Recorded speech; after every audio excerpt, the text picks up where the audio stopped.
What's up, everybody? Frank Valkyria. Welcome to the channel. I hope you're doing absolutely fantastic today. Let me know in the comments below, please.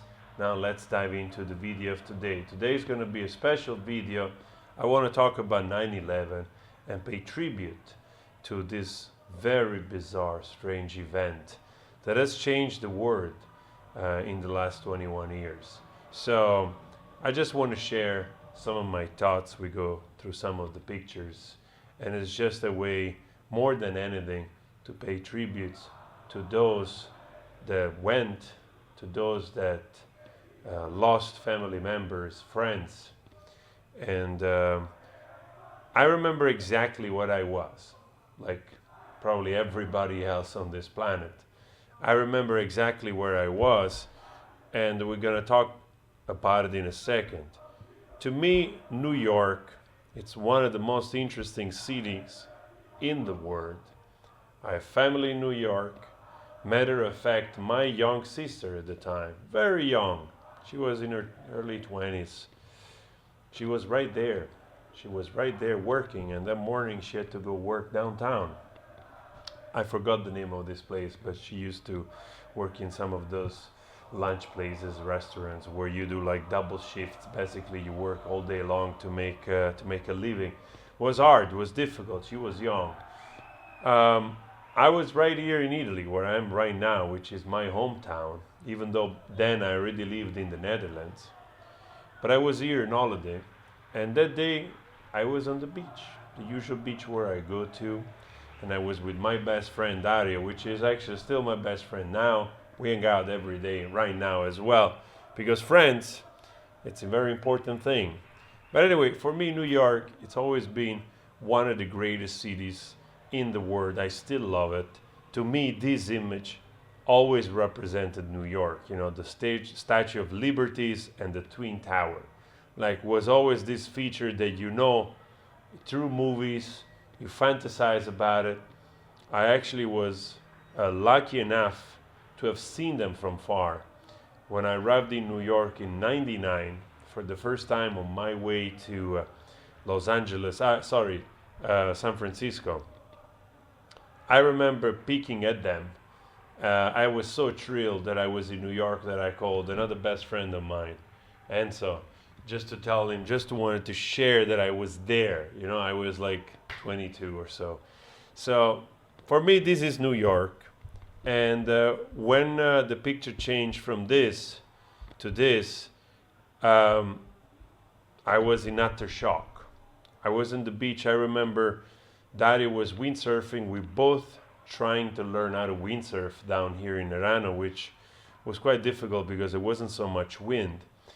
And all of a sudden, I was sitting there by the bar, just in the shade, enjoying the September, summer parts of the year. And all of a sudden, the news broke, and we saw this. We saw the first tower smoking up, and I was terrified. I couldn't understand what was happening. But it was even more terrifying because all of a sudden, while we were like, you know, I ran out. Daddy was like 50 meters away in the sea between the boats. I just kept waving at him. It's like, dude, you come here. You gotta come here. You know, like. I grabbed his attention, then he started to make his way, and he arrives like, what the heck is happening? It's like, dude, come right here. We got to see, we got to look at this.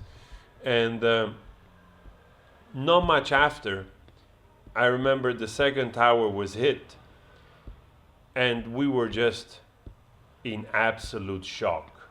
We were just in absolute shock because we thought, what on earth is happening right here? What it's happening? Because not only that, but do you remember that all of a sudden, a little later, like we saw this on over and over and over, and before the first one fell, we were terrified. We were thinking of the people in the building. We just couldn't believe our ears and eyes. I was just like, as if I was living in a strange episode of the Twilight Zone. It didn't feel real. It didn't feel real because I hadn't seen stuff like that, not even in movies, you know?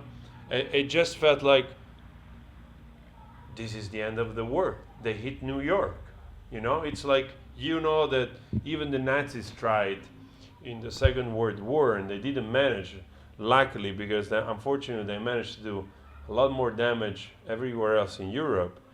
So when we saw this, we thought, this is, you know, in the moment that was happening, we thought this is going to escalate into something far bigger.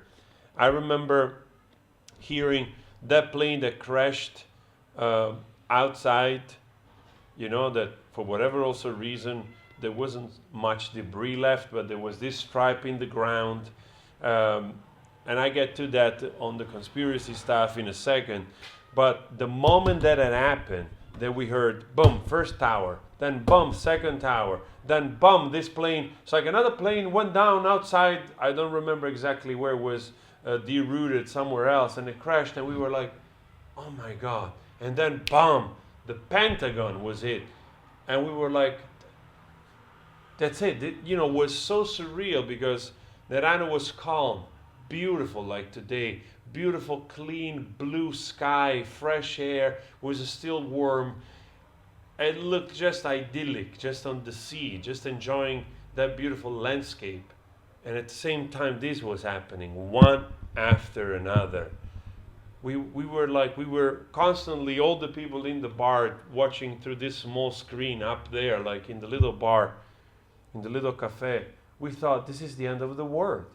You know, we felt in that couple of hours that this was going to escalate. Something else was going to blow off somewhere else, you know. It was absolutely surreal. And then they fell. We had to see the tragedy of this building falling down, the rubble, the people desperation. I did nothing more than just sitting there all day. Like we drove, you know, after we watched, I don't know for how long, at the beach in the afternoon. We just drove back, and we were stuck on the TV the whole evening trying to make sense of this. A good friend of my sister, actually the best friend of my sister, which is a good friend of my family, she lost her brother in the Twin Tower. And it's also one reason also I want to pay tribute. I want to make this video for all the people that lost loved ones. I watched countless documentaries on this, whatever I could put my hands on. And I know there's a lot of conspiracy on this, and the motives, and who it was, and so on and so forth. But today, honestly, I do not want to focus on that, because there's just so much that I can know as a human being, that I can understand through the speculation and the info that it's out there. I do have to say that there is some science facts of people which they have looked into, you know, how building collapse, the free fall, the time it takes, the calculation, and how it was even possible that a plane that has a sort of like aluminum frame and jet fuel that combusts very quickly could actually hinder the structure of such massive building. It's literally like, you know, like the glasses and structure broke, but all the other concrete and stuff should have, especially in this tower we see right here. This is a frightening picture. This is probably one of the most frightening pictures available to our recent history. I think worse than this, you really have to go back to Nazi Germany, honestly. Because you know that there's people in here full of it. You know what it's happening. You know there's people in here, allegedly. And it's absolutely a terrifying pictures. There is some science facts that proves that there must have been something else going on in those buildings for being able to collapse the way they did. And especially in the first tower that was it higher up, there shouldn't be any reason for the whole entire building to just become basically a fountain of concrete and opening up like a flower and collapse on itself. I don't have to tell you that to millions of people around the world, including the news broadcaster, thought about as being controlled demolition. So, but again, this is a completely different ballpark to discuss, and there are like probably complication and political things that they're way above our heads, you know. But we can speculate on some, and we might be not too far from the truth. But one thing is for sure, and this is the thing that I want to focus on, that city has changed from this to this, and in the process, thousands of innocent people just in one blow went. And I think it's very important to remember.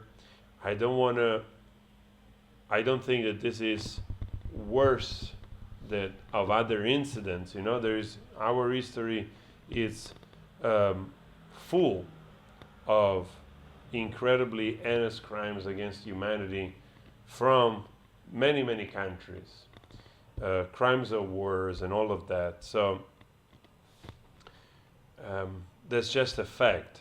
But I think it's very important to pay tribute to this event, because in our recent history, this is an outstanding example of insanity, societal insanity. Whatever was the reason behind this, whoever was involved, however they thought to carry this out and why, it just shows the level of madness we have reached.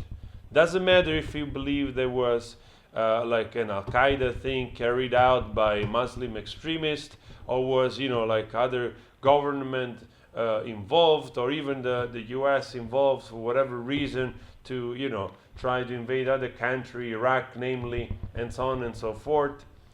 Doesn't matter what you believe, but what it shows is the level of insanity we reached in our capitalistic society, and the affiliation, interaction, and corruption of idealism, religion, economy, and in general trading and all of that, you know, like power plays and man egos, and I don't know who else is involved, old monies or whatever name you want to throw in the mix.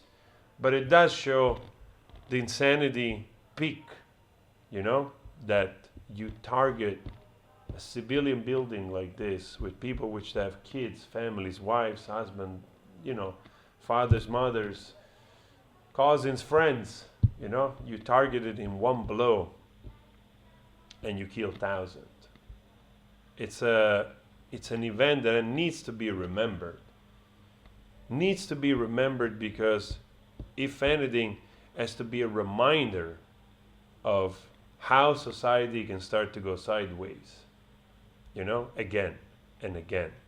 And in our recent history, honestly, I don't think there is a better example, you know.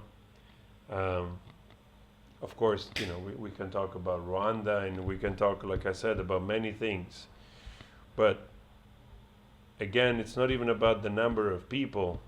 It's about the pinnacle of madness, you know, where societies conflicting with each other, you know, of different countries, different religions, different ideology, different corrupted human beings in control of different things, of companies and whatnot, you know, and it led to this moment.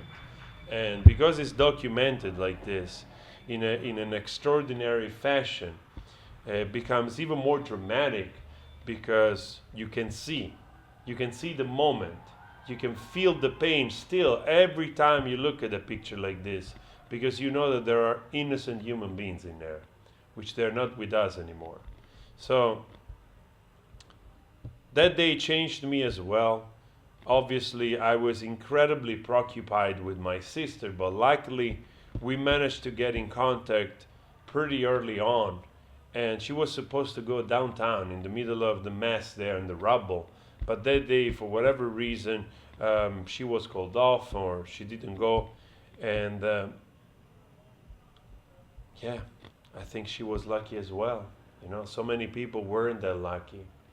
Like I said, their best friend lost her brother that morning, which, you know, it's something that I cannot even imagine, you know, if I lost my sister. Um, we have to do better. As human beings, we have to do better. There is no religion, ideology, there is no place in the mind of a human being, a normal human being, where you think that you're justified, or whatever political ideology or like economical gain you can make, or power play, the amount of control you want to have on others. There is no place in a human soul to mature anything like this, to carry out something like this. Absolutely not. I made this video to honor in my small way, you know, those people that lost loved ones. And it's really amazing. Like, there is, every time you look at this video, it's shocking. Every single time you look at this video, it's shocking. So it's important to remember. Really, it's important to remember, and also to still demand for answers. Why that other building collapsed on its own? You know, that small building number, I don't remember if it was called number 7, I forgot. It was a much smaller building that collapsed on its own, again, in a very controlled fashion. And we never got any, oh my God, I cannot look at that. Oh my God, rest your soul. I cannot even look at that.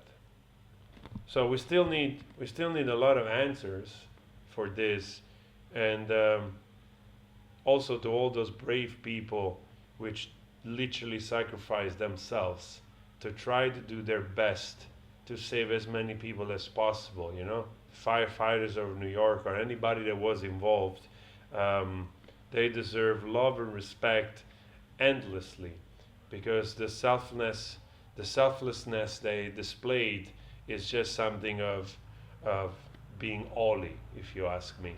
You know, you put your life at risk to save others. It's the highest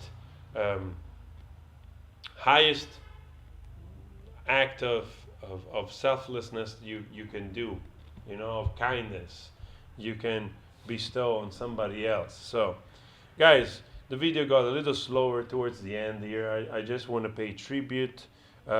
Rest in peace. Let's not forget. And as I always say, always spread love. I talk to you later. Ciao.